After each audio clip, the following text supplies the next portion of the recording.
Voici le résumé de Père riche, Père pauvre de Robert T. Kiyosaki.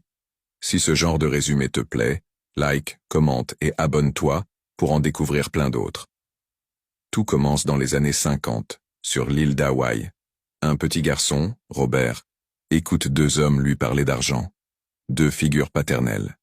Deux façons de voir la vie. Le premier lui dit « Travaille dur, vise la stabilité, épargne, et tout ira bien. » C'est son père biologique, professeur, fonctionnaire, modèle de rigueur académique. Il croit au diplôme, à la sécurité, à l'épargne. C'est ce que Robert appellera son père pauvre. L'autre, le père de son meilleur ami, dit plutôt « L'école ne t'apprendra pas à devenir riche. Apprends à comprendre l'argent, et il travaillera pour toi. » Cet homme n'a pas fait d'études, mais il possède des entreprises, de l'immobilier, et une manière totalement différente de penser. C'est son père riche. Robert grandit entre ces deux discours. Et très vite, il comprend. Ce n'est pas le revenu qui rend riche, c'est l'éducation financière. Et ça, aucun professeur ne te l'enseigne. Voici ce que son père riche lui transmet. 1. Les riches achètent des actifs. Les pauvres, des passifs.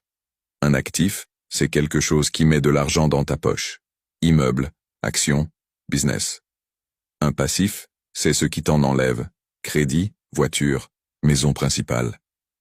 2. Le salariat ne rend pas libre. Si tu dois vendre ton temps pour vivre, tu es coincé. La liberté, c'est quand tes actifs te payent, même quand tu dors. 3. L'école t'apprend à ne pas te tromper. La vie te récompense quand tu oses. Les riches prennent des risques mesurés. Ils apprennent en échouant. Ils comprennent les impôts, les lois, le système. Alors pendant que la majorité s'endette pour paraître riche, belle maison, grosse voiture, vie à crédit, les véritables riches achètent d'abord ce qui rapporte. Et avec ces revenus, ils se paient ensuite ce qu'ils veulent. Mais il y a plus profond encore. Le père riche enseigne la différence entre travailler pour l'argent et faire en sorte que l'argent travaille pour soi. Et ça, personne ne te le dit. Parce que tout le système scolaire est construit pour créer des employés, pas des entrepreneurs. Kiyosaki t'ouvre les yeux. Il te dit que les vraies leçons ne sont pas dans les salles de classe, mais dans l'expérience, dans les erreurs, dans la prise de risque. Que l'argent est un outil, un levier, pas une fin. Et surtout, que la liberté commence quand tu arrêtes d'échanger ton temps contre un salaire. Quand tu commences à bâtir, à investir, à comprendre les règles du jeu.